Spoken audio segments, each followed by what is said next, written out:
Hello everybody! Comment ça va bien dans la casa? Nous sommes au mois de septembre et l'énergie du mois, elle est en 8. Tiens, comme l'année. Eh ben oui, en effet, chaque année, le mois de septembre, nous avons la même énergie, année et mois. C'est ce qu'on appelle, moi j'appelle ça un alignement. C'est d'ailleurs pour ça que tous les mois, je te dis, tiens, le 9, le 18 et le 27, il y a un alignement mois et jour. Donc ce mois-ci, nous serons en jour 8, un mois 8 et en année 8. Donc le 8, c'est quoi? C'est important quand même de le capter. On travaille depuis le mois de janvier sous différentes formes. Là, vraiment, c'est un peu son petit point culminant. Donc, le 8 dans la lumière. Je te fais la lumière, je te fais l'ombre après. La lumière, c'est la réussite. C'est l'ambition, la réussite, l'amplificateur de good vibes. Voilà, c'est la loi d'attraction. J'attire à moi tout ce qui est bon, chouette et tout ce que je vibre. On est dans le progrès, on est vraiment dans les opportunités, les synchronicités. On va aller avec le 8, ouais, c'est ça, c'est vraiment l'amplificateur, tu vois. C'est des défis, des challenges. On a plein d'opportunités. En gros, dans l'ombre, tu fais l'inverse. Donc, tu as la réussite, tu as l'échec. Le 8, il peut se mettre beaucoup de pression justement pour réussir. Alors qu'en fait, on réussit tant que justement on est persévérant. L'énergie du 8 aussi est persévérante. L'idée, c'est vraiment de persévérer. Pour moi, un échec, c'est quand tu abandonnes. C'est pas quand tu te reposes, c'est pas quand tu te ressources ou quand tu réajustes. C'est vraiment quand tu abandonnes à cause de ton ego justement qui est blessé, etc. Tu vois, c'est un peu l'idée du renoncement, mais du renoncement, ouais, plus par l'ego. Parce que de toutes les manières, tu peux pas échouer dans mon vocabulaire à moi, puisqu'on est là pour apprendre. On est là pour être dans l'apprentissage, pour explorer, pour expérimenter.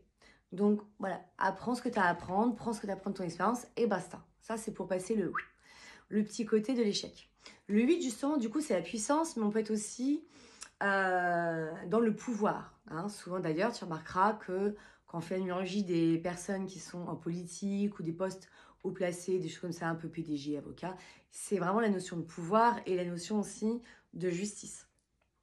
Du coup, attention, entre puissance et pouvoir, c'est différent. Tu peux avoir beaucoup de... Moi, j'aime bien le mot puissance parce que la puissance, tu peux en faire ce que tu veux, tu peux l'amener. C'est pas la puissance, enfin, c'est pas le pouvoir sur l'autre. Dans l'ombre, justement, le 8, il peut y avoir beaucoup de manipulation, alors que dans la lumière, c'est du charisme. Voilà, je suis charismatique, j'attire à moi, en fait, par rapport à mon énergie. Donc, attention à ton énergie, puisque si tu vibres lumière, tu attires les papillons de nuit. Si, entre guillemets, tu vibres ombre, bah, tu vas attirer, en effet, les moustiques. Tu vois, le 8, c'est l'amplificateur. Petit bonheur, grand bonheur. Petit malheur, grand malheur. C'est pour ça que c'est important de faire attention. Moi, j'appelle ça le mode drama queen. C'est voilà. D'en rajouter, entre guillemets. J'essaie d'en rigoler, mais c'est un peu ça. C'est de faire attention parce que tout va être amplifié. Quand tu as la conscience, tout de suite, tu dis attends, oulala, là, je sens que c'est. Voilà, j'amplifie alors que je peux ramener à un niveau qui est plutôt plus cool, entre guillemets. Une fois de plus, il n'y a pas de bien ou de mal, c'est toi ce que tu as envie de vivre. Tu peux tout voir aussi dans l'ombre en obstacle, en épreuve, en difficulté. Alors je te dis, dans la lumière, vraiment, c'est une putain d'opportunité pour transformer des choses. Voilà, je me défie, je me challenge, voilà, de vraiment plus le vivre dans ce mood coach en fait. Donc le 8, il t'invite à travailler sur tout ce qui est passé. Justement, on vire un peu le passé, les expériences passées. Je dis souvent que le passé n'est pas une référence, mais ce sont des expériences. Sauf que nous, très souvent, on se conditionne. J'ai vécu ça, ça devient une vérité. Artung, Artung, ça va vite te limiter. Donc, l'idée vraiment du 8, c'est d'ailleurs voir tes ambitions, c'est de se bouger. Autant le mois dernier, le 7, on réfléchissait, introspection, je veux comprendre, j'ai des prises de conscience. Là, on y va. Là, c'est un mois pour y aller. C'est le mois de la rentrée. On planifie, on organise tout avec l'énergie de la Vierge. Go, go, go. On a la saison des éclipses qui arrive là avec la nouvelle lune ce soir en Vierge. Et après, tu as la pleine lune le 18 septembre en Poisson. Les éclipses, il y en a avant, après. C'est un peu comme le 8 qui transforme. Il y a un avant, il y a un après. Maintenant, tu parles des petites transformations qui amèneront de façon toujours à des grandes, une fois de plus. Ou ça peut être aussi le moment de grosses transformations. N'en aie pas peur. Si ça arrive, c'est que c'est le moment et tu en es capable. Tout arrive au juste moment. Et souvent, voilà, c'est pour nous montrer justement à quel point on a cette puissance à l'intérieur, mais des fois, on la minimise parce qu'on est justement sur les rancœurs, les regrets du passé, les colères contre nous-mêmes, ou nos périodes d'échec. Si tu vis tout comme un échec, en effet, tu vas avoir peur de peut-être oser te lancer, etc. Mais ça, après, ce qui est intéressant, c'est d'aller calculer ton année personnelle pour voir notamment peut-être des pistes encore plus profondes sur ce que tu peux transformer encore sur l'année, bien sûr, mais encore plus ce mois-ci. Donc, Colette Le Floch, comment qu'elle dit ça, elle? Alors, elle raconte ça comme ça. Le 8 vient vers vous pour valoriser votre ambition. Le repos n'est plus de rigueur, il était à votre disposition le mois précédent. Vous devez transformer les informations subtiles que vous avez reçues dans le calme du mois 7. En 8, l'énergie qui vient vous visiter est d'une grande force et autorise toutes les décisions importantes pour une réorganisation de vie. C'est ainsi que vous pourrez programmer vos rendez-vous importants, banquier, administration, client, patron. Mercure repart vraiment vers le 12 septembre, ce sera encore mieux au niveau date. Pour ceux qui sont en thérapie, cette énergie peut vous aider à vous libérer de vos colères et de vos rancunes. Cette énergie transforme le passé pour vivre le présent. Avec le 8, le progrès se développe. Moi, je parle souvent, pour le 8, en tout cas, moi, je l'ai ramené à la blessure d'injustice parce que souvent, ça amène justement un bout de colère, de rigidité et de pression. L'idée pour moi, vraiment, c'est de se dire qu'une blessure a toujours 3 facettes. J'ai ressenti l'injustice. Alors, si je suis en mode victime, c'est l'autre a été injuste avec moi, mais plutôt de dire je ressens de l'injustice. On a à quel moment j'ai été injuste avec autrui, mais surtout à quel moment j'ai pas été juste avec moi-même. Injuste ou juste. Hein. L'idée aujourd'hui, c'est ça, c'est de se dire, mais je fais vraiment des choix, je prends des décisions où j'agis avec beaucoup plus de justesse, que ce soit sur le plan physique, émotionnel ou mental et spirituel. Après, c'est toi qui vas voir où pour toi ça se joue. Mais c'est vrai que la blessure d'injustice, ça crée beaucoup de colère et de rancœur, et surtout, ça rigidifie. Tu sais, c'est blanc ou noir. T'as pas de nuance en fait dans la blessure d'injustice. Alors que souvent, c'est bien plus complexe que ça.